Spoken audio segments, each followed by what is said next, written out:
नमस्कार विद्यार्थी मित्रांनो, स्वागत आहे तुमचं आमच्या चॅनल लर्निंग ओशन IAS अकॅडमीमध्ये. तर आज आपण बघणार आहोत आजचा जो झालेला पेपर होता MPSC कंबाईन ग्रुप बी चा 2 फेब्रुवारी 2024 चा. तर त्याचं आपण संभाव्य उत्तरे आणि त्याचं ॲनालिसिस करणार आहोत. पेपर कसा आहे आणि त्याची उत्तरं काय काय आहेत. तर चालू करूया आजच्या व्हिडिओला वेळ न दडवता. आपला पहिला प्रश्न आहे, 26 जुलै 1876 रोजी सुरेंद्रनाथ बॅनर्जी यांनी स्थापन केलेल्या इंडियन असोसिएशनचे पहिले सचिव कोण होते? त्याचा एक करेक्ट आन्सर आहे आनंद मोहन बोस होते. पुढचा क्वेश्चन आहे, खालीलपैकी नागपूरच्या कोणत्या राजाने आपल्या मृत्यूनंतरच्या वारसाची काहीच व्यवस्था न केल्याने कंपनी सरकारने त्यांचे राज्य खालसा केले होते? त्याचं करेक्ट आन्सर आहे राजा रघुजी तिसरे. ओके. पुढचं आहे, खालीलपैकी योग्य विधानाच्या पर्यायाची निवड करा. भारतात पहिली सुती कापडाची गिरणी मुंबई इथे चालू झाली, हे बरोबर आहे. भारतात पहिली तागाची गिरणी रिश्रा इथे सुरू झाली, हेही बरोबर आहे. आणि भारताची पहिली सुती कापड गिरणी कावतजी नानाभाई यांनी सुरू केली होती, तर हे स्टेटमेंट बरोबर आहे. तर याचं करेक्ट आन्सर आहे ऑल ऑफ द अबोव म्हणजे ABC. ओके. पुढचं आहे, कोल्हापूर येथील 27व्या पलटण येथील हिंदी शिपायांनी खालीलपैकी कोणत्या नेतृत्वाखाली 31 जुलै 1857 बंड केले होते? तर याचं नानासाहेब पेशवे होते. नानासाहेब पेशवे त्यांना कानपूरच्या उठावात सामील होते, तर त्यामुळे ते ऑप्शन चुकीचं आहे. तर ब जिथे आहे ते आपण एलिमिनेट केलं असतं तरी आपलं आन्सर आलं असतं 4, फक्त अ. ओके.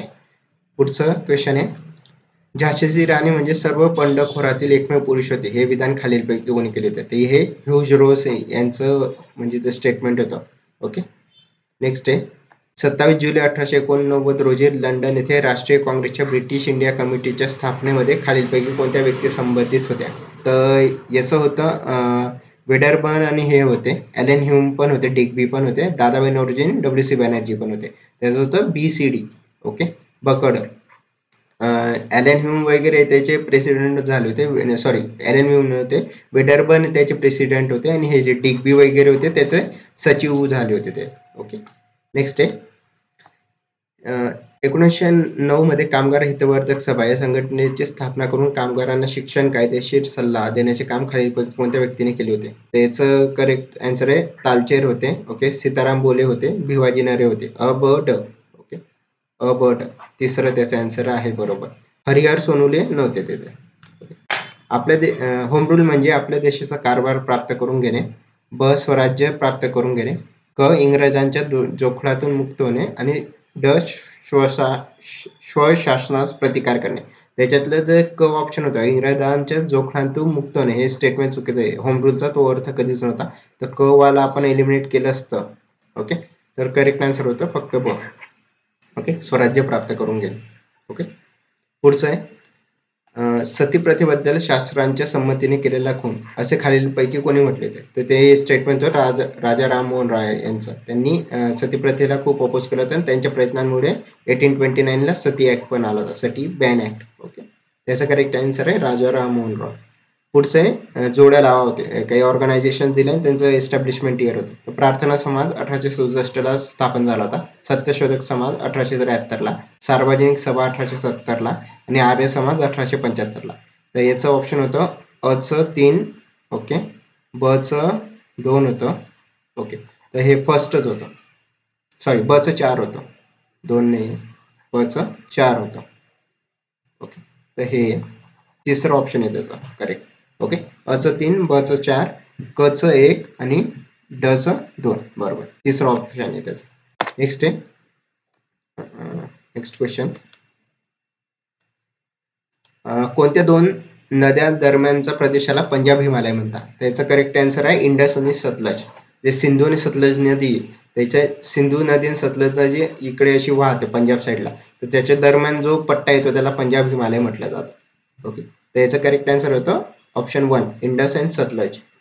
पुढचं आहे, पश्चिम आणि वायव्य भारतामध्ये अति उष्ण, कोरडे व धुळीचे वेगाने वाहणाऱ्या वाऱ्यांना डॅश डॅश म्हणतात. त्याचं करेक्ट आन्सर लू वारे म्हणतात त्यांना. लू हे ना ड्राय असतात, खूप गरम असतात आणि हे नॉर्दर्न स्टेट आणि नॉर्थ वेस्टर्न राहतात, म्हणजे उत्तर आणि उत्तर पश्चिमचे जे स्टेट आहे जसं UP बिहार वगैरे त्या साईडला वारे वाहतात, तर खूप त्याच्यामुळे उष्णता वाढते आणि हे उन्हाळ्याच्या याच्यात खूप जास्त प्रमाणात वाढतात. कालबैसाखी वगैरे हे वेस्ट बेंगॉल साईडला राहतात वाहणारे वारे. ओके. चहावारे हे आसाम साईडला वगैरे राहतात. ओके. पुढचं आहे जोड्या लावायला, फोंडा घाट हा कोल्हापूर पणजीमध्ये, अचं 4. ओके. हे होता. त्याच्यानंतर जो माळशेज घाट आहे तो आपला ठाणे आणि सॉरी माळशेज घाट ठाणे अहमदनगरमध्ये. ओके. सॉरी बचं 3. ओके, त्याचं होतं बरोबर. तर 4 ऑप्शन आहे त्याचा. करेक्ट आन्सर आहे. थळ घाट हा मुंबई नाशिकच्या याच्यात येतो आणि हनुमंते घाट हा कोल्हापूर आणि कुडाळच्या मध्ये येतो. त्याचा करेक्ट ऑप्शन आहे ऑप्शन 4. पुढचं शंभू महादेवाचे डोंगर रांगा डॅश डॅश नद्यांच्या दरम्यान आहेत. तर हे भीमा आणि कृष्णा नद्यांच्या दरम्यान आहेत. ओके. तापी गोदावरीच्या याच्यात सातपुडा येते. त्याच्यानंतर गोदावरी भीमाच्या याच्यात अजिंठा सातमाळा येते आणि त्याच्यानंतर भीमा कृष्णाच्या याच्यात आपली शंभू महादेव येते. ओके. पुढचं आहे स्वामीनाथन 1970 यांच्या व्याख्येनुसार भारतातील कोरडवाहू शेती म्हणजे ज्या ठिकाणी सरासरी वार्षिक पर्जन्य हे 100 सेंटीमीटर पेक्षा जास्त पण 120 सेंटीमीटर पेक्षा कमी हे चुकीचं आहे. 30 सेंटीमीटर पेक्षा कमी हे स्टेटमेंट बरोबर आहे. 200 सेंटीमीटर पेक्षा जास्त हे स्टेटमेंट चुकीचं आहे आणि 100 सेंटीमीटर पेक्षा कमी पण 40 सेंटीमीटर पेक्षा जास्त तर हे स्टेटमेंट बरोबर आहे. तर ब आणि ड वगैरे जिथे होतं तर इथे कुठे ऑप्शन दिलेलं नाही. तर अ क जर आपण एलिमिनेट केले असते तर फक्त ड होतं. ओके. ब चं जरी नसतं तरी याच्यात आलं असतं आपलं. त्याचं ऑप्शन आहे ऑप्शन 4. नेक्स्ट आहे भारतीय जनगणनेनुसार खालीलपैकी कोणतीही वस्ती नागरी वस्ती म्हणून ओळखली जाते. तर याचं आहे लोकसंख्येची जी काय म्हणतात त्याला डेन्सिटी असते ती 400 पेक्षा जास्त पाहिजे हा क्रायटेरिया होता त्याच्यात. ओके. त्याच्यानंतर होतं की ही जी 50%च आहे हे 50% नव्हते म्हणजे बिगर शेती करणारे तर 75% पाहिजे तिथे. तर हे चुकीचं स्टेटमेंट आहे. ओके. जर आपण क एलिमिनेट केलं असतं तरी पण ऑप्शन नव्हता. आता समजे सपोज हे जे याच्यातून क एलिमिनेट केलं असतं तर तिसरं ऑप्शन होतं. सॉरी हे बघा हे अ ब ड हे ऑप्शन होतं. त्याचं ऑप्शन 3 आहे. ओके. पुढचं आहे तरी मला तरी वाटतं मोस्ट प्रोबॅबली हा क्वेश्चन कॅन्सल होऊ शकतं. पण जर क च्या याच्यानुसार जे 75%चा क्रायटेरियाने गेलं तर ऑप्शन 3 याचा आन्सर येतो. नेक्स्ट आहे महाराष्ट्रातील 1960 आणि 2020 मधील एकूण प्रशासकीय विभाग अनुक्रमे डॅश डॅश व डॅश डॅश आहेत. तर याचं करेक्ट आन्सर आहे 4 आणि 6. तर स्टार्टिंगला 4 होते 1960 ला जेव्हा झालं होतं तेव्हा 4 प्रशासकीय विभाग होते 1960 ला. नंतर 6 ला 2020 च्या याच्यानुसार आहे. त्याच्यानंतर डिस्ट्रिक्ट आता 26 होते तेव्हा आता 36 झालेले आहे. तालुके तेव्हा 229 होते आता तालुके झालेले 355. ओके. हे 2020 नुसार. पुढे जोड्या लावा. काळी कापसाची मृदा ही महाराष्ट्र पठारी भागात सापडते.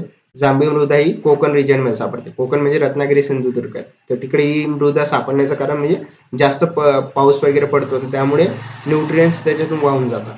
तर याचं बघा अ चं 3 ओके आणि ब चं 1 ज्याच्यात होतं ते आपलं आन्सर होतं ऑप्शन 2 18व्याचं 2. नेक्स्ट आहे अग्निजन्य खडकात लोह सोने तांबे आढळते हे चुकीचं आहे. अग्निजन्य खडक म्हणजे जे वोल्कॅनोच्या आतमध्ये ज्वालामुखीच्या आतमध्ये जे खडक तयार होतात त्यांना अग्निजन्य म्हणतात. तर अग्निजन्य म्हणजे इग्नियस रॉक त्याच्यामध्ये टेम्परेचर खूप जास्त प्रमाणात असतं तर त्याच्यामध्ये जनरली कोणतेही मिनरल्स आढळत नाही. तर स्टेटमेंट हे चुकीचं आहे. ते जरी आपल्याला माहिती रस्ता एलिमिनेट केलं असतं तर आपला आलं असतं आन्सर ब ऑप्शन 4 फक्त ब बरोबर आहे. ओके. तर पुढचे पण स्टेटमेंट बघूया. स्तरित खडकात चून खडक आणि जिप्सम सारखी खनिजे आढळतात. तर हे स्टेटमेंट बरोबर होतं. रूपांतरित खडकात अभ्रक ग्रॅनाइट सारखी खनिजे आढळतात. हे चुकीचं स्टेटमेंट होतं. त्याच्यामध्ये ते आढळत नाही. त्याचा करेक्ट ऑप्शन आहे फक्त ब बरोबर आहे. नेक्स्ट आहे खालीलपैकी कोणते विधाने बरोबर आहेत. महाराष्ट्रात भीमा नदीचे स्वतंत्र खोरे आहेत. हे चुकीचं आहे. ऍक्च्युली भीमा नदीचं कोणते खोरं स्वतंत्र नाहीये. त्याला कृष्णा नदीचं खोर आहे त्याच्या अंडरमध्ये भीमा नदीचं खोर आहे. ते पहिले स्टेटमेंट चुकलं. पेनगंगा नदी अजिंठा रागेत उगम पावते हे बरोबर आहे. मांजरा नदी कृष्णेची उपनदी आहे तर हे चुकले. मांजरा ही गोदावरी नदीची उपनदी आहे तर त्यामुळे ते स्टेटमेंट चुकीचं आहे आपलं. नंतर सिंदफणा नदी गोदावरीची उत्तरेकडील उपनदी आहे तर हे चुकीचं आहे. उत्तरेकडील नाहीये ती अशी राईट बँक ट्रायब्युटरी खालून येते तर त्यामुळे ते स्टेटमेंट चुकलं. तर याचा करेक्ट आन्सर आहे फक्त ब ऑप्शन 2. ओके. पुढचं आहे भारतीय रहिवाशांसाठी खालीलपैकी कोणते परवानगी असलेले विदेशी चलन व्यवहार इलेक्ट्रॉनिक पद्धतीने पार पाडण्यासाठी अधिकृत व्यासपीठ नाही. ओके. तर एक मान्यता प्राप्त स्टॉक एक्सचेंज हे बरोबर आहे. जसं BSE NSE वगैरे स्टॉक एक्सचेंजेस आहे त्याच्यावर आपण फॉरेक्स ट्रेडिंग वगैरे करू शकतो. भारतीय रिझर्व्ह बँक RBI द्वारे अधिकृत व्यासपीठ हेही बरोबर आहे. फॉरेक्स ट्रेडिंग सेवा देणारे कोणते ऑनलाईन व्यासपीठ तर हे चुकीचं आहे. कोणतेही ऑनलाईन व्यासपीठ नाही चालत, कारण की खूप सारे प्लॅटफॉर्म्स आहेत जे ट्रेडिंगचे ॲडवाइसेस देतात. जसं आपण एक टर्मिनॉलॉजी ऐकतो डब्बा ट्रेडिंग वगैरे, तर ते लीगल नाही आहे इंडियामध्ये. तर ह्याचं करेक्ट आन्सर आहे ऑप्शन 3. असं ऑनलाईन कोणती फॉरेक्स ट्रेडिंग देणारं ऑनलाईन व्यासपीठ नसतं, तर त्याला BSE, NSE, RBI वगैरे सेबी यांची मान्यता पाहिजे, त्याच्यानंतरच ते ऑथराईज होतं. ओके, पुढचं आहे भारतीय राष्ट्रीय कृषी सहकारी विपणन संस्थेचे मुख्य उद्दिष्ट कोणते आहे? त्याचं कर्ज वाटप करणे हे मुख्य उद्दिष्ट नाही, ग्रामीण औद्योगिकीकरणाला चालना देणे हेही नाही आहे, कृषी मालाचे सहकारी तत्वांवर विपणन करण्यास प्रोत्साहन देणे हे त्याचं आहे, ज्याला आपण नाफेड म्हणतो. ही ॲक्च्युली आपण म्हणजे सरकारने बनवलेली एक संस्था आहे. तिचा मेन फोकस होता मार्केटिंग वगैरे जे ॲग्रिकल्चर प्रोडक्ट्स असतात त्यांच्यावर जास्त फोकस करणे. त्याचं करेक्ट आन्सर आहे फक्त क. ओके, पुढचं आहे भारतीय अर्थसंकल्पासंदर्भात खालीलपैकी कोणते विधान बरोबर आहे? ओके, भारतीय अर्थसंकल्पाचा दस्तावेज एकूण जमा खर्च दर्शवतो हे बरोबर आहे. भारतीय अर्थसंकल्पाचा दस्तावेज राजकोषीय तूट दर्शवतो हे बरोबर, फिस्कल डेफिसिट म्हणतात त्याला. ओके, त्याच्यानंतर भारतीय अर्थसंकल्पाचा दस्तावेज प्राथमिक तूट दर्शवितो हेही बरोबर आहे. भारतीय अर्थसंकल्पाचा दस्तावेज परिणामकारी महसुली तूट दर्शवितो, म्हणजे त्याला आपण इफेक्टिव्ह रेव्हेन्यू डेफिसिट म्हणतो. तर हे सगळे डेफिसिट जे आहे ते ना इंडियन बजेटचे जे डॉक्युमेंट्स वगैरे आहेत, डिटेल डॉक्युमेंट्स, त्याच्यामध्ये सगळ्यांमध्ये दिलेलं असतं. आता कालच जो अर्थसंकल्प आला त्याच्यात त्यांनी सांगितलं होतं, म्हणजे आपले फायनान्स मिनिस्टर यांनी, की फिस्कल डेफिसिट अराउंड 4.3% वर आणले त्यांनी. 4.4 होता, आता 4.3 वर आणले. तर त्यांनी 0.1 कमी केलेलं होतं. तर हे म्हणजे त्यांनी सांगितलंय, हे सगळे डिटेल्स त्या डॉक्युमेंट्समध्ये दिलेले आहे. त्याचं करेक्ट आन्सर आहे वरीलपैकी सर्व. ओके, नेक्स्ट आहे खालीलपैकी कोणते विधान औद्योगिक कामगारांसाठीच्या ग्राहक किंमत निर्देशांकाबद्दल खरे आहे? CPIW साठी कोणते एक इंडेक्स असतो जो पब्लिश केला जातो, त्याच्याबद्दल काय स्टेटमेंट दिले तर ते कोणते करेक्ट येते?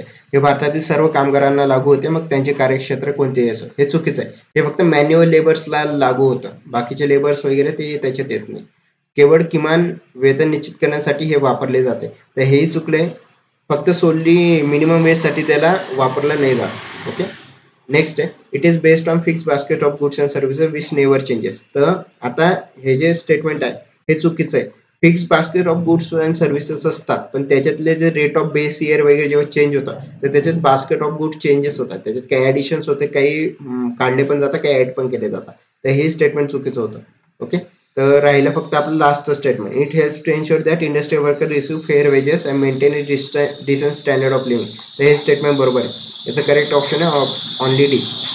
ओके, पुढचं आहे खालील which of the following is not a method of qualitative credit control of central bank. तर सेंट्रल बँकने जे RBI आहे आपली, जे त्यांच्यात क्वालिटेटिव्ह आणि क्वांटिटेटिव्ह कंट्रोल म्हणजे गुणात्मक पतनियंत्रणाचे साधन ज्याला म्हणतो, तर ते कोणतं नाही विचारलं. तर याचं करेक्ट आन्सर आहे ओपन मार्केट ऑपरेशन्स. हे क्वालिटेटिव्ह नाही क्वांटिटेटिव्ह आहे. टूल असतं RBIचं, जसं CRR SLR वगैरे राहतात, तसं ओपन मार्केट ऑपरेशन्स पण त्यांचं क्वांटिटेटिव्ह टूल्स आहे. हे बाकीचे जे आहे उपभोग कर्जाचे नियंत्रण, आदेशांचे मार्फत नियंत्रण, कर्ज तारण सीमांचे नियंत्रण, हे सगळे त्यांचं गुणात्मक पतनियंत्रणाचे साधन आहे. त्याचं करेक्ट ऑप्शन आहे आन्सर आहे ओपन मार्केट ऑपरेशन्स. नेक्स्ट आहे Indian handicraft development corporation was establish in the year 1958. हे स्टेटमेंट बरोबर आहे. 1958लाच ही ऑर्गनायझेशन एस्टॅब्लिश झाली होती. इंटरनेटवर पण त्याची एस्टॅब्लिशमेंट डेट हीच दिलेली आहे.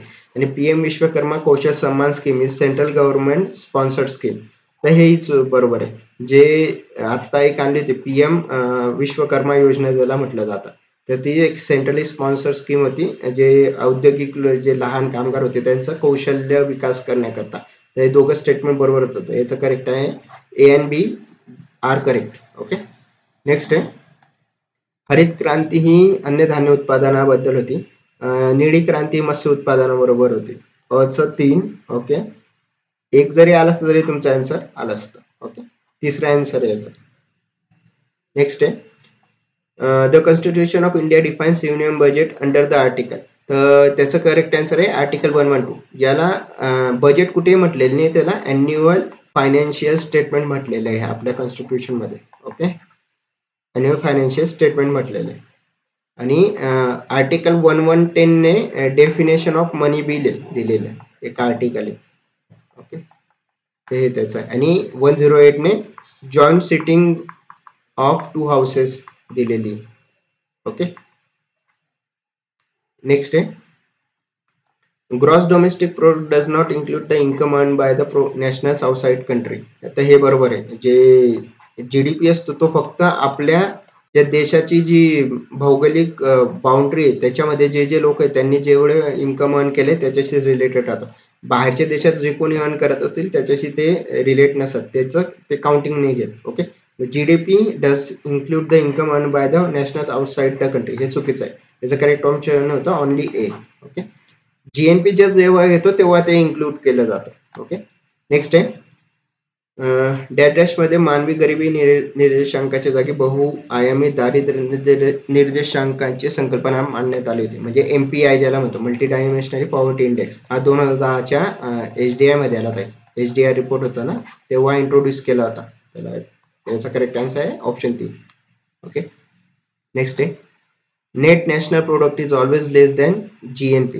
तर आता NNP राहतं ते ऑलवेज लेस दॅन GNP स्टेटमेंट बरोबर असतं. GNP म्हणजे काय असतो, GDP minus net factor income from abroad राहतं. ओके, आणि NMP हा असतो GNP मायनस डिप्रेसिएशन. ओके, तर आता बघा GNP जर सपोज 10 असेल आणि डिप्रिशिएशन 2 असेल तर NNP 8 येतो. तर NNP 8 हा GNP पेक्षा नेहमीच कमी राहतो कारण की काही डिप्रिसिएशन होतं.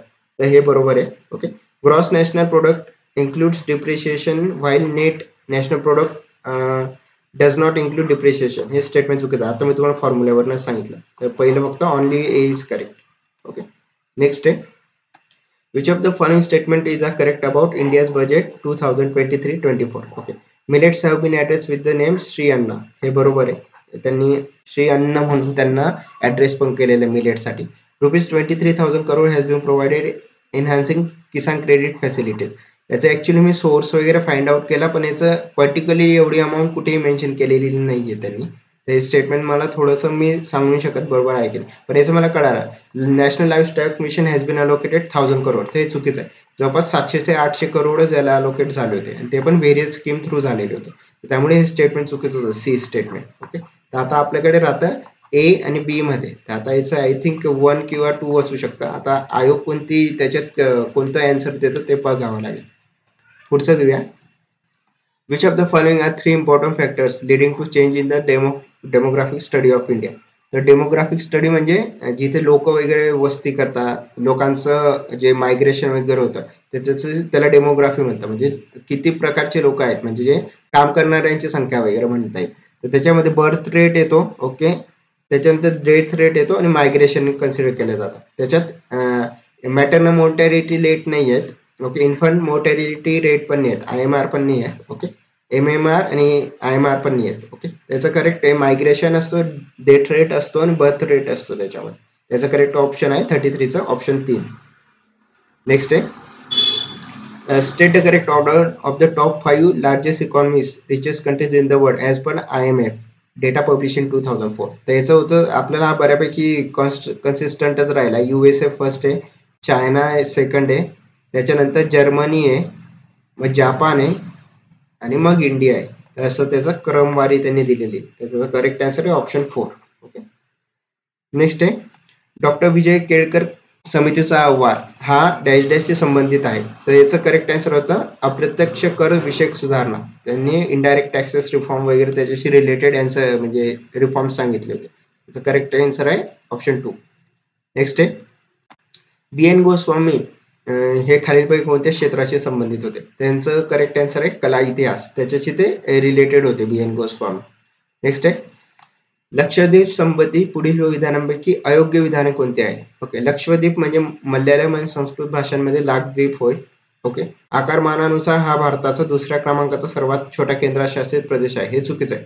सेकंड स्मॉलेस्ट आहे चंदीगड आहे. ओके, तो फर्स्ट आहे, त्यामुळे ते स्टेटमेंट चुकीचं आहे. या केंद्रशासित प्रदेशाचे मुख्य शहर कवरत्ती आहे. तर हे स्टेटमेंट बरोबर आहे. ओके, आणि अगाती ही लक्षद्वीपची राजधानी आहे, चुकी आहे. याची राजधानी आहे कावरती, ही त्याची कॅपिटल आहे. अगाती ही ऍक्च्युली याची अंदमान निकोबारची, तिकडे एअरपोर्ट आहे, त्याची राजधानी पण नाही आहे. Okay, Port Blair Andaman निकोबारची.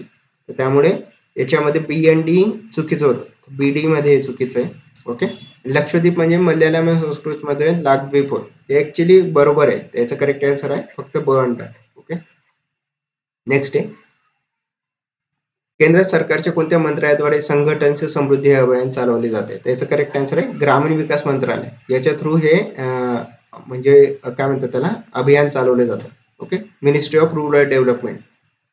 Next आहे which of the following space research agencies have jointly launched the international satellite mission SWOT SWOT to survey earth water. म्हणजे भारताचं सॉरी जे पृथ्वीचं जे अर्थ वॉटर होतं म्हणजे त्याच्यावरचं पाणी त्याच्याबद्दल एक अभियान राबवलं होतं. तर ते नासा आणि युरोपियन स्पेस एजन्सी यांनी राबवलं होतं. त्याचं करेक्ट आन्सर आहे थर्ड, नासा आणि ESA. नेक्स्ट आहे food waste index report 2024 is release by. त्याचा करेक्ट आन्सर आहे UNEP, united nation environment programme यांनी लॉन्च केलेला इंडेक्स येतो 2014 चा.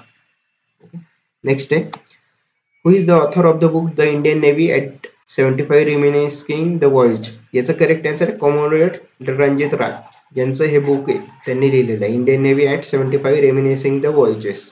त्याचे करेक्ट आहे म्हणजे त्यांचे लेखक आहे commodore Ranjit Roy. Okay, next आहे Who among the following coined the term quantum dots? Quantum dots ही संज्ञा कोणी दिली. तर याचं करेक्ट आन्सर आहे मार्क रीड यांनी ही क्वांटम डॉट्स ही संज्ञा दिली होती. हे आय थिंक याच्या अगोदर पण येऊन गेलेलं आहे. नेक्स्ट आहे आफ्रिकन युनियनचे गीत कोणते आहे. त्याचं होतं let us all unite and celebrate together. Okay, next आहे मालदीव विषयी खालीपैकी कोणते विधान योग्य आहे. मालदीवमधील लोकसंख्या बहुतांश मालदीय वंश गटाची आहे. इस्लाम हा राज्याचा अधिकृत धर्म आहे. अधिकृत भाषा अरेबिक आहे. हे चुकीचं आहे. तर त्याची मालदीवन ही त्याची अधिकृत भाषा आहे. जर सी जरी आपण खोडलं असतं क वाला तर आपल्या गावा बॉर्डर आहे आणि राष्ट्रपती राज्य आणि राज्य शासन प्रमुख असतात. तर हे स्टेटमेंट बरोबर आहे. ओके, याच्यात ड जिथे येतं ते होतं म्हणजे तिसरं ऑप्शन आलं असतं आपण 44चं 3 ऑप्शन 3. नेक्स्ट आहे पुढे कोणत्या साहित्यकृती जॉन फॉसे यांची आहे. तर याचं करेक्ट आन्सर आहे अबक. ह्या तिघही ज्या साहित्यकृती ते जॉन फॉस ह्या रायटर यांच्या आहेत. ओके, नेक्स्ट आहे भारतातील शहरांचे 3D नकाशे तयार करण्यासाठी सर्वे ऑफ इंडियाने कोणत्या कंपनी सोबत करार केला आहे. त्याचं करेक्ट आन्सर आहे जेनेसिस इंटरनॅशनल. या संस्थेबरोबर सर्वे ऑफ इंडियाने एक करार केला होता ज्याच्या थ्रू 3D मॅप्स तयार केले जातील इंडियन सिटीजचे. ओके, पुढचं आहे पुढे कोणत्या जोड्यांमध्ये शहरांची नावे तेथील क्रिकेट क्रीडांगणांची नावे योग्य जोडलेली आहे. तर ग्रीन पार्क स्टेडियम कानपूर हे बरोबर आहे. होळकर स्टेडियम इंदोर हेही बरोबर आहे. M.A. चिदंबरम स्टेडियम चेन्नई हे बरोबर आहे आणि M. चिन्नास्वामी स्टेडियम बेंगलोर. तर हेही ऑप्शन बरोबर आहे. त्याचं करेक्ट आन्सर आहे ऑप्शन 1 अबकड. ओके, नेक्स्ट आहे उस्ताद रशीद खान यांचे घराणे कोणते. तर यांचं घराणं होतं रामपूर सहसवाद. हे त्या घराण्याचे होते उस्ताद रशीद खान. नेक्स्ट आहे खालीपैकी कोणत्या राज्याने दारिद्र्य निर्मूलनासाठी अरुणोदय 2.0 ही योजना चालू केली. तर याचा करेक्ट आन्सर आहे आसाम. आसाम राज्याने अरुणोदय 2.0 ही स्कीम लॉन्च केलेली आहे to elevate the poverty. Next आहे what is the mote of Suryakiran aerobatic team SKT. तर याचं करेक्ट आन्सर आहे सदैव सर्वोत्तम. हे त्याचं आन्सर 50चं ऑप्शन 1. नेक्स्ट आहे भारतीय राज्यघटनेतील कोणत्या अनुच्छेद राज्य विधिमंडळाशी संबंधित आहे. त्याचा करेक्ट आन्सर आहे आर्टिकल 168. 168 नुसार आपले जे विधानसभा आणि विधान परिषद 169 येते. 168 ने विधानसभा वगैरे यांच्याशी रिलेटेड काही आर्टिकल्स आणि त्याचे प्रोव्हिजन्स दिलेले आहेत. ओके, पुढचं आहे राज्याच्या महाधिवक्त्याची निवड करण्याचा अधिकार खालीपैकी कोणाला असतो. ॲडव्होकेट जनरल जो असतो त्याची निवड ही गव्हर्नर करतो. ओके, त्याचा करेक्ट आन्सर आहे ऑप्शन 2. 165 आर्टिकल नुसार ॲडव्होकेट जनरल अपॉइंट केला जातो. नेक्स्ट आहे खालीपैकी कोणत्या राज्यात द्विगृह विधिमंडळ आहे. त्याचा एक ट्रिक आहे बीजकमउआंते असं. तर बिहार, जम्मू काश्मीर, कर्नाटका, महाराष्ट्र, उत्तर प्रदेश, आंध्र प्रदेश आणि तेलंगणा या सगळ्यांमध्ये डबल म्हणजे 2 सभागृह आहे. आता आंध्र प्रदेश आहे, बिहार आहे, कर्नाटक आहे, महाराष्ट्र पण आहे, तेलंगणा आहे, उत्तर प्रदेश आहे. त्याचा करेक्ट आन्सर आहे ऑप्शन 4. ओके, नेक्स्ट आहे भारतीय राज्यघटनेच्या कोणत्या अनुसूचीमध्ये प्रत्येक घटक राज्य व केंद्रशासित प्रदेशासाठी राज्यसभेतील जागा वाटपाबाबतची तरतूद आहे. त्याचं एक ट्रिक आहे tears of old TEARSOFOLD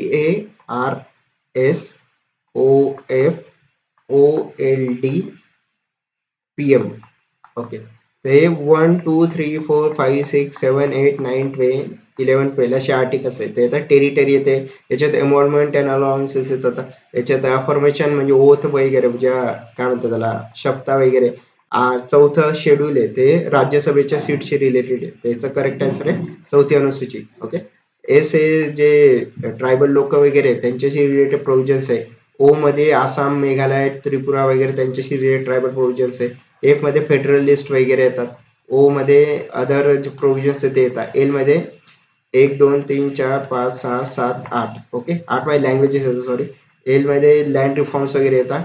P मध्ये पंचायत राज येते. एम मध्ये म्युन्सिपालिटीज येते. आणि 10व्या याच्यात अँटी डिफेक्शन लॉ जो असतो, ओके, त्याच्याशी रिलेटेड आहे. नेक्स्ट आहे, कोणत्या घटनादुरुस्ती अन्वये ग्रामसभेला संवैधानिक दर्जा प्राप्त झाला होता? याचा 73rd अमेंडमेंट होतं. 73rd कॉन्स्टिट्युशनल अमेंडमेंट नुसार पंचायत राज अस्तित्वात आलं होतं. 74th नुसार म्युन्सिपालिटी वगैरे त्यांच्याशी रिलेटेड प्रोव्हिजन्स आलेला होता. ओके, तर ग्रामसभा ही पंचायत राजचाच एक घटक आहे, त्यामुळे 73rd आहे त्याचा आन्सर. नेक्स्ट आहे, स्वातंत्र्यानंतरची तात्पुरती संसद ही एकसदनी होती. हे चुकीचं आहे, ती एकसदनी नव्हती. राज्यसभा सदस्यांचा कार्यकाळ हा अमेरिकन सिनेटच्या सदस्यांप्रमाणे आहे. हे स्टेटमेंट चुकीचं आहे. दोघांपैकी कोणतेही स्टेटमेंट बरोबर नाही. ओके, पुढचं आहे, घटनेतील अनुच्छेद 154 प्रमाणे घटनेने राज्याचे सर्व कार्यकारी अधिकार हे राज्यपालाकडे सोपवलेले राहतात. ओके, त्याला म्हणतात executive powers. Executive powers are means used by the governor. Okay, in the name of governor the CM uses that powers. Okay, पुढचे, जिल्हा न्यायाधीशाची नियुक्ती कोणाद्वारे होते? तर राज्याचे राज्यपाल. गव्हर्नर हे जे डिस्ट्रिक्ट जजेस त्यांची अपॉइंटमेंट करतात कोणाच्या सल्ल्यावर? तर जे हायकोर्टचे जे जज राहतात, सुप्रीम जज, त्यांच्या ऍडवाइसवर. नेक्स्ट आहे, which article of the Indian Constitution provides that every high court will be the court of record? त्याचं करेक्ट आन्सर आहे आर्टिकल 215. 215 मध्ये प्रोव्हिजन आहे की प्रत्येक हायकोर्ट हे कोर्ट ऑफ रेकॉर्ड असेल, असं त्यांनी सांगितलेलं आहे. ओके, पुढचं आहे, मुंशी अय्यंगार सूत्र कशाशी संबंधित होते? ते भाषा समस्या याच्याशी होते, लँग्वेजेस इश्यू. त्यांनी सांगितलं होतं की हिंदी ऑफिशियल लँग्वेज वगैरे करा, त्याच्या दृष्टीने काही त्यांनी प्रोव्हिजन्स पण केले होते, तर लँग्वेज इश्यूजची होते. नेक्स्ट आहे, the constitution of India has provided for the election commissioner as per the following articles. The election commission she related article 324 आहे. याच्यामध्ये त्याचे प्रोव्हिजन्स दिलेले इलेक्शन कमिशनच्या, काय किती लोक असतील, कसं असेल त्याचं स्ट्रक्चर, प्रेसिडेंट कसा त्याला अरेंज करेल वगैरे सगळ्या. ओके, नेक्स्ट आहे, भारतातील पहिल्या महिला मुख्य निर्वाचन आयुक्त कोण होत्या? म्हणजे चीफ इलेक्शन कमिशन कोण होत्या पहिल्या मुख्य? तर ते होते VS रामादेवी. ओके, हे म्हणजे फॅक्च्युअल होतं दिलेलं. नेक्स्ट आहे, in which article of the constitution the word जिल्हा panchayat, Gram Sabha, intermediate village etc related to panchayat state are define? त्याचा करेक्ट आन्सर होता आर्टिकल 243. 243 ए नुसार ग्राम सभा वगैरे एस्टॅब्लिश झालेली, ते आर्टिकल दिलेले, हे पण फॅक्च्युअलच होतं. नेक्स्ट आहे, सध्या भारतीय राज्यघटनेच्या 8व्या परिशिष्टामध्ये 22 भाषा नमूद केलेल्या आहे, तर हे स्टेटमेंट बरोबर आहे. 22 लँग्वेजेस आहे आपल्या याच्यात, आणि त्यापैकी कोकणी, नेपाळी या भाषांचा समावेश 92वी घटनादुरुस्ती म्हणजे 92nd कॉन्स्टिट्युशनल अमेंडमेंट ऍक्ट 2003 नुसार करण्यात आला. हे चुकीचं आहे. Actually 71st constitutional amendment act झाली होती, त्याच्यानुसार कोकणी, नेपाळी या भाषा त्या परिशिष्टात समाविष्ट झाल्या होत्या. तर त्याचा करेक्ट आन्सर आहे फक्त ए, ओनली ए. नेक्स्ट आहे, the subject of organization of gram panchayat is included in article dash of the constitution of India. article 40 organization of village panchayats असं एक आर्टिकल आहे आपल्या DPSP मध्ये, directive principles of state policy मध्ये दिलेलं आहे. Okay, article 44 नुसार uniform civil code लागू होतो. ओके, याचे बरेच आर्टिकल त्याचे दिलेले आहे, एकदा त्याचे गो थ्रू करा.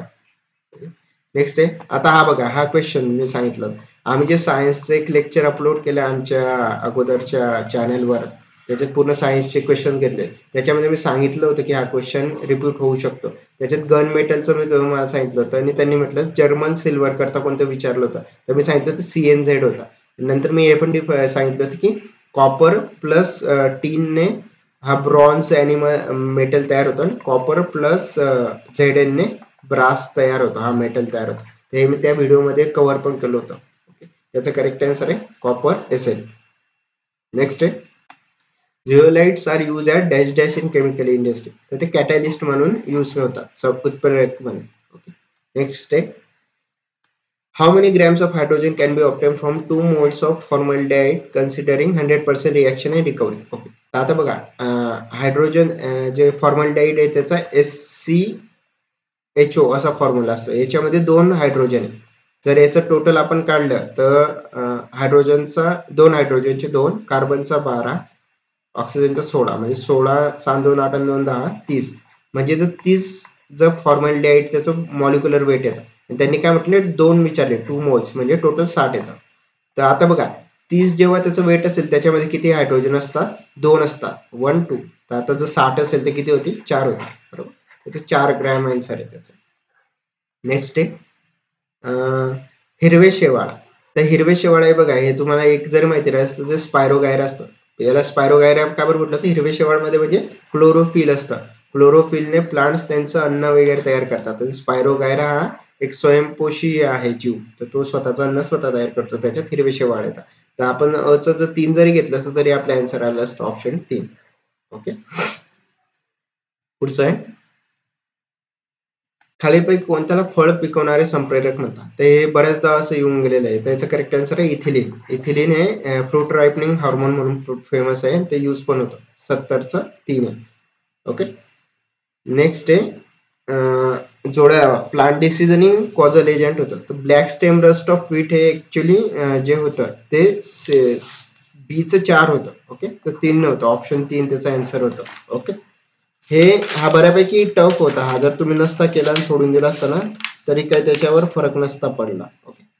नेक्स्ट आहे okay in solar PV technology solar radiation energy directly converted into electrical energy. Okay. आता हा बघा हा क्वेश्चन पण मागच्या जे आमचं लेक्चर त्याच्यात कव्हर केलं होतं. त्याच्यात सोलर व्होल्टाईक सेलचा फोटोव्होल्टाईक सेलचा आपण एक प्रिन्सिपलचं सांगितलं होतं. ज्याचं आपण असे टेरेसवर डब्बे ठेवतो आणि त्याच्यावर सनरेज पडतात आणि त्याच्यातून ते डायरेक्ट इलेक्ट्रिकल एनर्जी मध्ये कन्वर्ट होतं. तर सोलर पीव्ही मध्ये टेक्नॉलॉजी यूज होते. तर याचं हे स्टेटमेंट बरोबर होतं. ओके.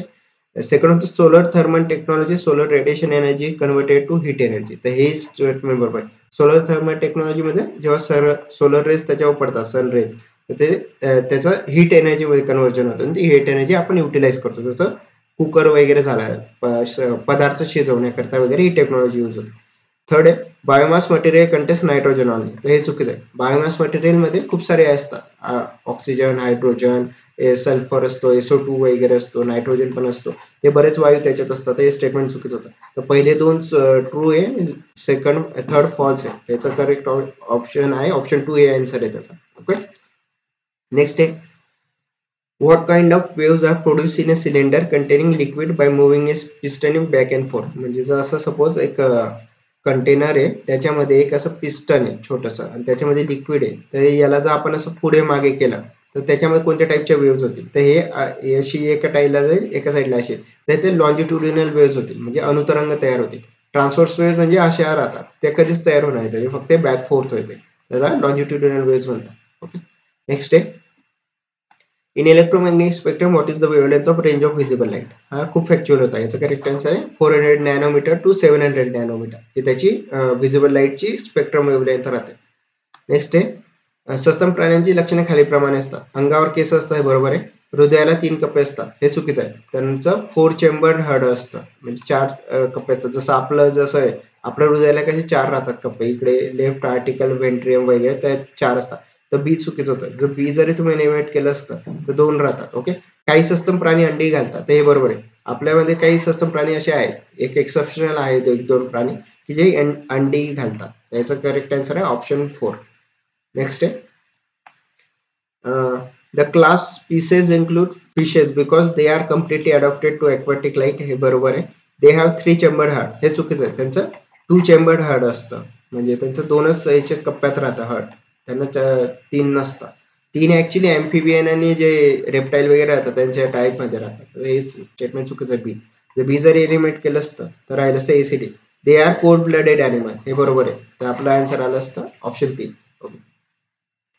नेक्स्ट आहे name the poison found in the nematoblast of hydra. त्याचं आहे हिप्नोटॉक्सिन नावाचं एक त्यांच्यात एक हे राहतं, पॉइझन फाउंड आउट होतं त्यांच्यामध्ये. नेमॅटोब्लास्ट आता हायड्रा त्याच्यामध्ये हिप्नोटॉक्सिन नावाचं म्हणजे हिप्नोसिस वगैरे टाईप होतं त्याच्याने ते चावल्यानंतर.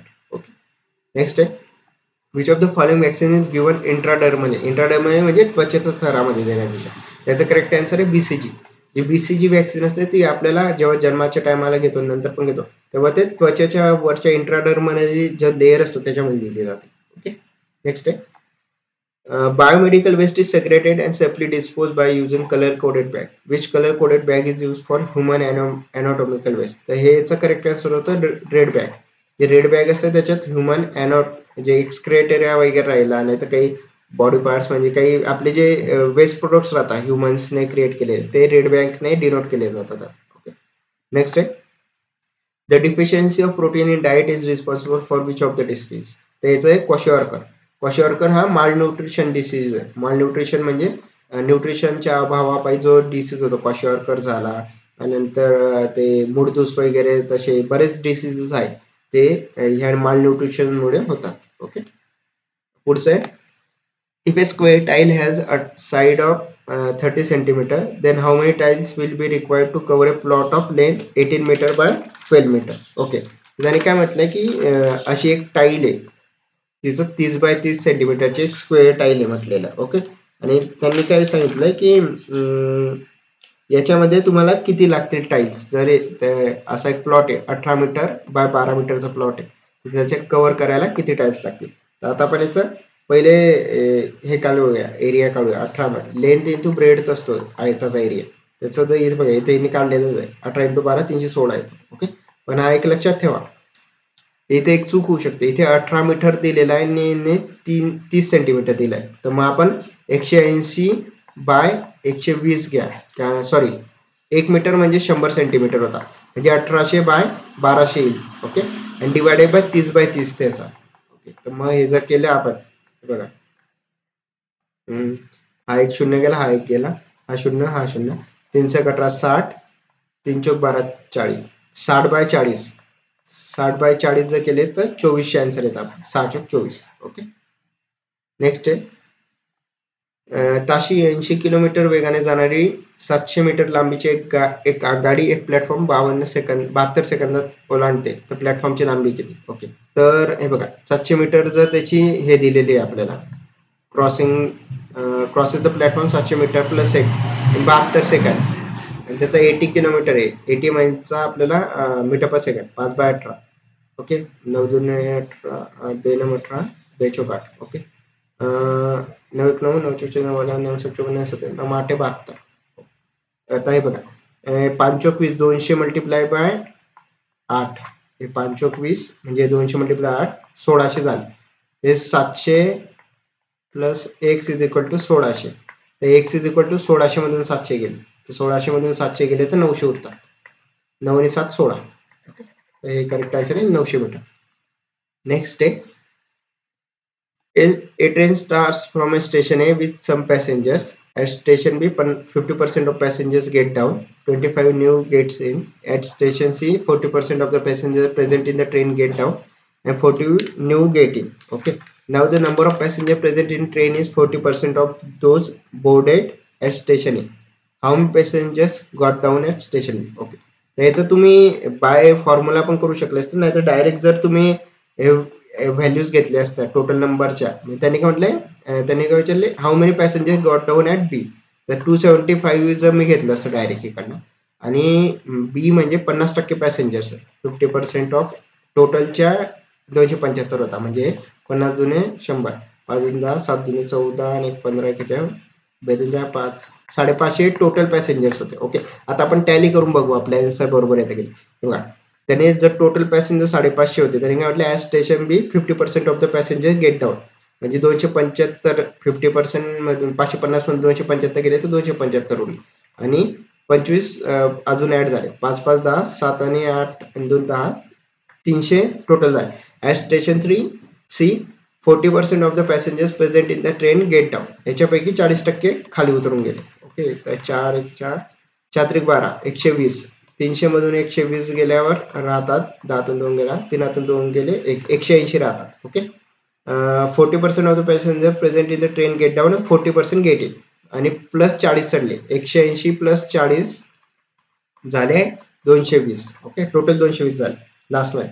Now the number of passenger are present in the train is 40% of the those boarded at the station. म्हणजे 40% जे ओरिजिनल होते त्यांच्या जे 40% जे ओरिजिनल होते त्यांच्या जे राहतील ते आता प्रेझेंट आहे असं म्हटले. आपले ओरिजिनल होते 550. ओके, 550च्या जर मी 40% घेतले तर येतात, अरे ओके, 0 0 5 21 5 21 220. ओके, तर इकडे आपला आन्सर 220 आलाय आणि इकडे पण 220 आलं, तर टॅली झालं, तर करेक्ट आन्सर 275. ओके, नेक्स्ट आहे.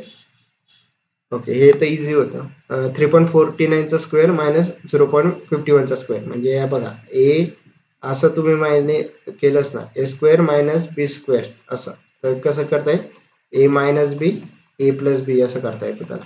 ओके, तर आता यांनी खाली पण तेच दिलंय, हा ए घेतला, हा बी घेतला, ए मायनस बी, तर हे कट झालं, ए प्लस बी म्हणजे 3.49 प्लस 0.51, 9 1 10, 5 4 9 1 10, 4 4. आपला करेक्ट आन्सर आहे 4. नेक्स्ट आहे, भूषण एक काम 80 दिवसात पूर्ण करतो, परंतु 10 दिवस काम केल्यानंतर भूषण निघून गेला व उर्वरित काम नीरजने 35 दिवसात पूर्ण केले. तर एकटा नीरज तेच काम किती दिवसात पूर्ण केलं? आता हे बघा, भूषण 80 दिवसात एक करतो म्हणजे एका दिवसाचं त्याचं काम 180 आलं. त्याने 10 दिवस केले म्हणजे 10 दिवसाचं काम किती आलं? त्याने 10 दिवसात अराउंड 108 काम केलं 10 दिवसाचं. ओके, आता उरलं किती काम? टोटल मायनस 108 म्हणजे 708 काम उरलेलं आहे त्याच्याकडे राहिले. ओके, तर नंतर त्यांनी काय म्हटलं, उर्वरित जे काम होतं म्हणजे जे 708 काम होतं ते नीरजने 35 दिवसात कंप्लीट केलं. ओके, ते 708 काम करायला 35 दिवस लागतात, एक काम करायला किती लागतील? ओके, तर हे तिकडे जाऊन 8/7 मल्टिप्लाय बाय 35, 7 35 8 पाहिजे 40 दिवस. ओके, तर त्याला टोटल काम करायला 40 दिवस लागतील. करेक्ट आन्सर आहे 40.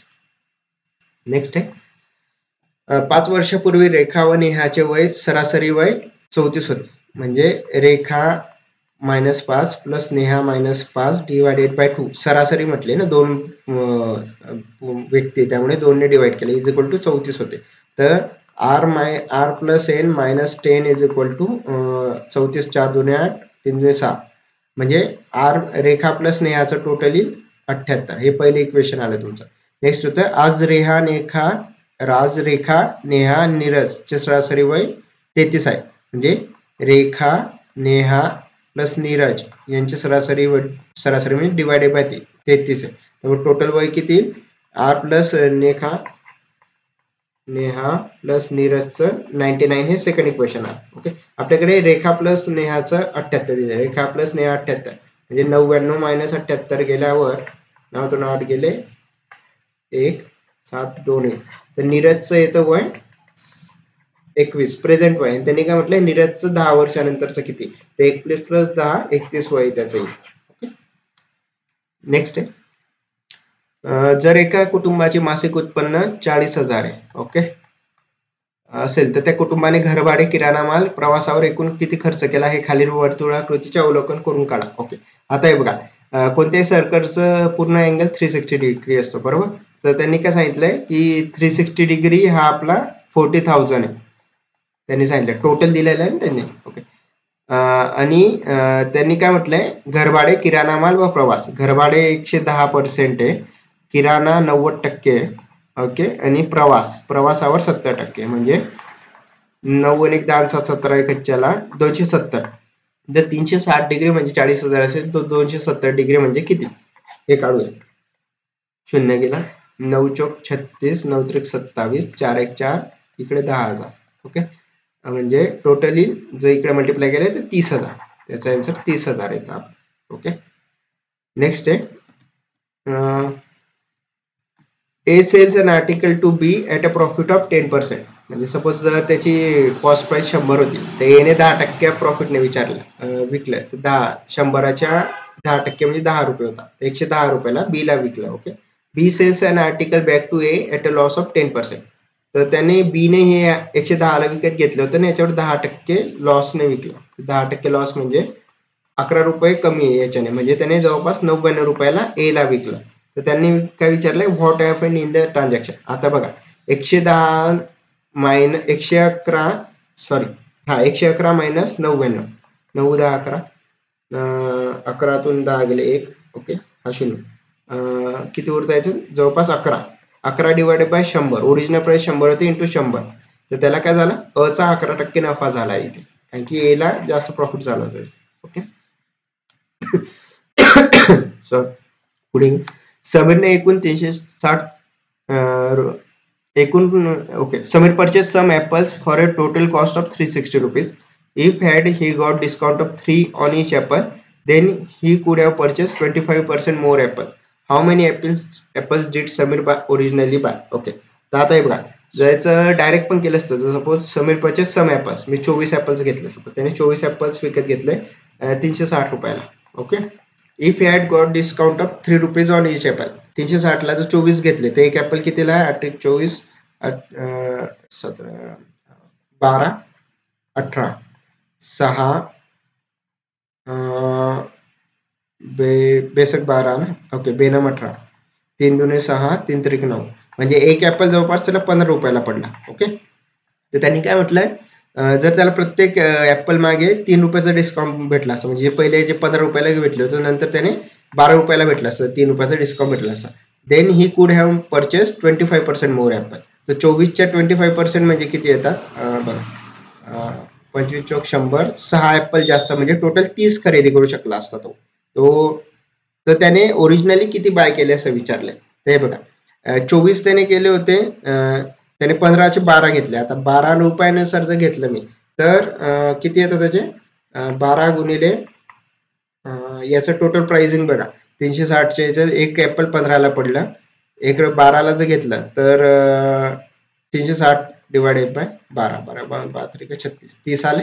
त्याचा करेक्ट आन्सर येतो 24. त्याच्याकडे ओरिजिनल 24 होते, नंतर त्याने 25% डिस्काउंटने घेतले तर त्याचे 30 ऍपल त्याने घेतले होते नंतर. ओके, 24 आन्सर आहे त्याचा. नेक्स्ट आहे, how many numbers between 150 and 500 are divisible by 11. Okay, तर आता एक बघा याच्यात काय करता येईल, सगळ्यात पहिले एक स्मॉलेस्ट नंबर जो 11ने डिवाइज म्हणजे ज्याला भागाकार जातो, 154ला जर 11ने भागलं तर 11 1 11, 4 11 चौक 44, तर 154ला पूर्ण भाग जातो, हा पहिला नंबर आला. ओके, त्याच्यानंतर येतो सेकंड नंबर आपला कोणता होता, याच्यात सगळ्यात लास्ट नंबर कोणता येईल, जास्तीत जास्त ज्याला भाग जाईल. 45 गुणिले जर 11 केला तर 11 5 55, 11 5 ज्याला, ओके 11 चौक 44 आणि 5 49, 495 हा लास्ट नंबर येतो. ओके, म्हणजे त्याचा 45 येतो. तर आता याचं कसं काढता येईल, 45 मधून 14 गेले, 5तून 4 गेले, 1 उरला, 4तून 1 गेले 3, +1 हा त्याचा फॉर्म्युला असतो. म्हणजे जो large number minus small number +1, जेवढे नंबर येतात तेवढे ते डिव्हिजिबल राहतात. आता याच्या बघा 45 मध्ये 14, 31 + 1 32, म्हणजे टोटल 32 नंबर येतील जे डिव्हिजिबल असतील 11.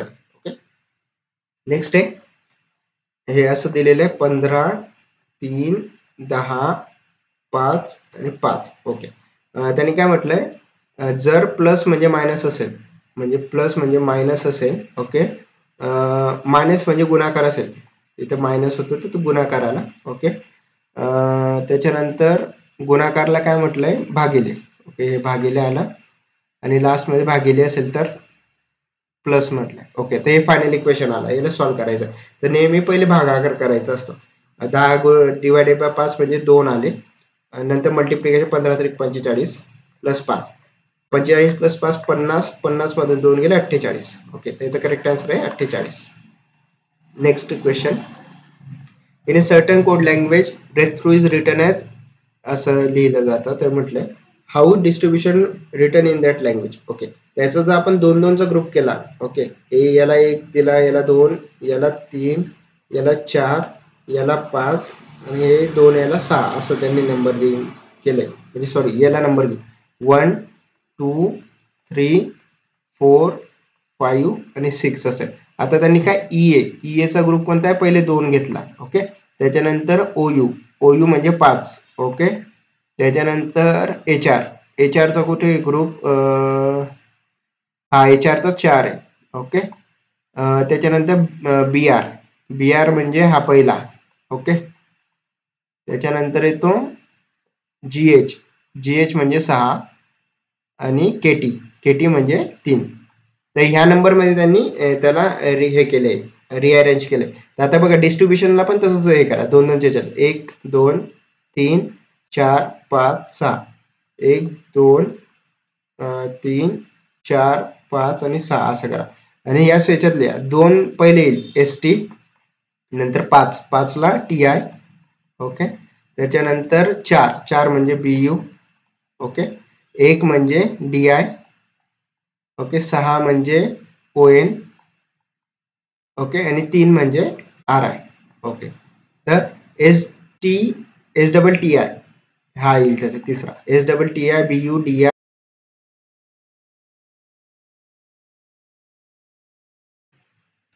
ओके. तर नेक्स्ट क्वेश्चन घेऊया. 6 मजूर 4 दिवसात 9,600 विटा बनवतात, तर 18 मजूर 2 दिवसात किती विटा बनवतील? ओके. त्याचं बघा कसं असतं, आपला फॉर्म्युला तुम्हाला माहिती होता जो असतो MD आणि W म्हणजे वर, मजूर आणि दिवस. ओके. तर त्यांनी काय म्हटलंय, 6 मजूर 4 दिवसात किती बनवतात? फक्त टीप बघून घेतो.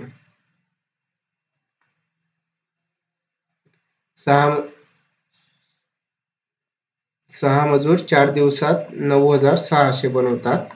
Okay. How many bricks will be prepared by 18 labours in 2 days? Okay. 18 2 तर किती बनवले जाते ते बघा. 6 1 6 6 3 18 बे 1 बे 2 4. ओके. बे 1 बे 4 8 1 उरला, बे 8 16 4 800 मल्टिप्लाय बाय 300 0 0 8 1 24 2 4 13 14 14,400. त्याचा करेक्ट आन्सर आहे 14,400 ते विटा बनवतील. ओके.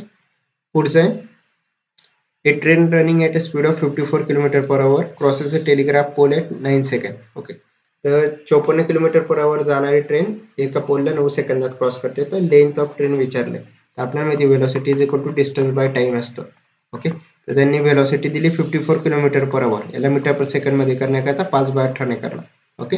आणि into time 9 second is equal to त्याचा डिस्टन्स म्हणजे लेंथ. 1 9 9 2 18. ओके. 27 2 54. 27 गुणिले 5 7 35 त्याला 5 2 10 3 13 135 मीटर त्याचा आन्सर.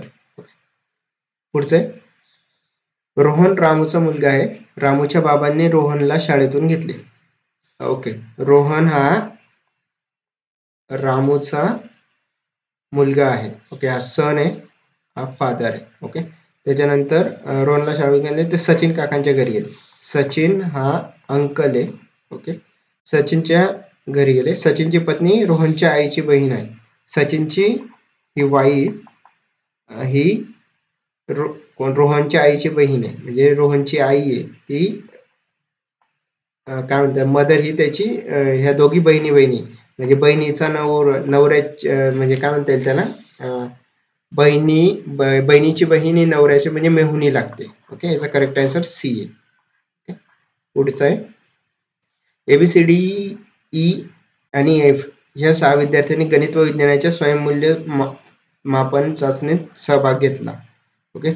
ए चे गणितातील गुण सी च्या अगदी वर होते. ओके. ए चे हे सी च्या वरती होते. ओके. मॅथ्स मध्ये. आणि विज्ञानातील गुण एफ च्या अगदी वरती आहेत. तर ए चे गुण एफ च्या वरती आहे सायन्स मध्ये. ओके. बी हा विज्ञानात सी च्या अगदी वरती आहे. बी हा विज्ञानात सी च्या वरती आहे, परंतु गणितात डी पेक्षा कमी आहे. तर डी पेक्षा कमी आहे गणितात. एफ ने विज्ञानात डी व ई पेक्षा जास्त गुण मिळवलेले आहे. एफ ने विज्ञानात डी व ई पेक्षा जास्त गुण मिळवलेले आहेत, परंतु डी प्रमाणे त्याची गणितात प्रगती नाही. गणितात सी व डी च्या मध्ये कोणी नाही, सी आणि डी च्या मध्ये कोणी नाही गणितात. आणि विज्ञानात सी आणि ए च्या मध्ये कोणी आहे, सी आणि ए च्या मध्ये कोणी नाही. म्हणजे डायरेक्ट असं येईल ते रिलेशन. ओके. तर विज्ञानात कोणी सर्वात जास्त गुण मिळवले आहे? आता हे बघा, ए हा एफ पेक्षा जास्त आहे. ओके. एफ हा डी पेक्षा जास्त आहे, हा ई पेक्षा जास्त आहे. त्यांनी काय म्हटलंय, विज्ञानात सी आणि ए च्या मध्ये कोणी नाही, तर म्हणजे सी डायरेक्ट टॉपला जाईल. ओके.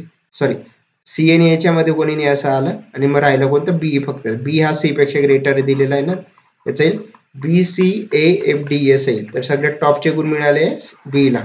ओके, पुढचं आहे सर्व मोगरा शेवंती आहे. सर्व मोगरा शेवंती आहे. सर्व शेवंती फुले आहे. सर्व शेवंती फुले आहे. सर्व फुले मोगरा आहेत. सर्व फुले मोगरा हे स्टेटमेंट चुकीचं आहे. सर्व फुले शेवंती आहे हे स्टेटमेंट चुकीचं आहे. याचं निष्कर्ष अ व ब दोन्ही चुकीचे आहेत. हे चुकीचं स्टेटमेंट. 97चं 4 ऑप्शन. पुढचं आहे शेजारील आकृतीत किती त्रिकोण आहेत. याचं त्रिकोण वगैरे जर तुम्ही मेजर केले 1 2 3 4 5 6 7 8 9 10 11 12 13 14 16 17 18 19 20 21 22 23 24 25. ओके, हे सिंगल झाले. मग असे हे केले तर हे जर टोटल मेजर केले तर याचं ऍक्च्युली आन्सर 46 येतं. पण आता याचं म्हणजे माझ्या याच्याने 46 येतं. मे बी आयोग आता काय आन्सर देतं त्याच्यावर बघावं लागेल. ओके, पुढचं आहे एक नंबर सिरीज दिली 3 6 11 18. ओके, तीनात +3 ऍड केले तर 6 होतात.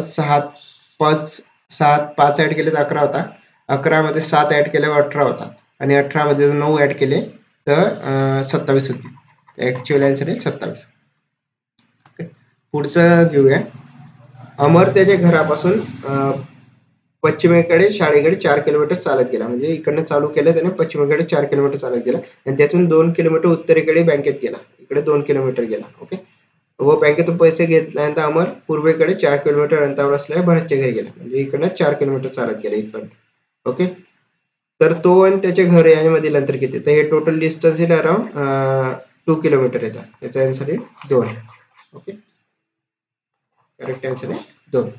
तर धन्यवाद मित्रांनो. हा होता 2024चा आपला MPSC कंबाईनचा आजचा झाले पेपर 2 फेब्रुवारीचा.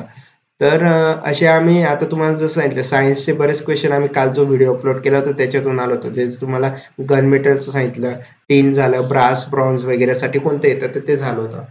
बायोलॉजी पण क्वेश्चन आले होते. तर आम्ही बरेच व्हिडिओ याच्या अगोदर आमच्या चॅनलवर अपलोड केले. ते एकदा नक्की जाऊन बघा. त्याच्यात खूप सारे टिप्स अँड ट्रिक्स पण दिलेले आहे. आज जर तुम्ही ते पाहून हा आजचा पेपर सॉल्व्ह केला असता नक्कीच तुम्हाला याच्यात खूप मदत झाली असती. तर तुम्हाला एकच विनंती आहे आमच्या चॅनलला लाईक, शेअर, सबस्क्राईब करायला विसरू नका. आणि जास्तीत जास्त तुमच्या मित्रांपर्यंत हा व्हिडिओ पाठवा आणि कमेंट्समध्ये आम्हाला सजेशन द्या की तुम्हाला अजून याच्यात इम्प्रूव्हमेंट पाहिजे का व्हिडिओमध्ये, कोणते नवीन टॉपिक्स ज्याच्यावर आम्ही व्हिडिओज बनवले पाहिजे. ओके, तर भेटूयात पुढच्या. तोपर्यंत नमस्कार आणि भेटूया पुढच्या व्हिडिओमध्ये. धन्यवाद.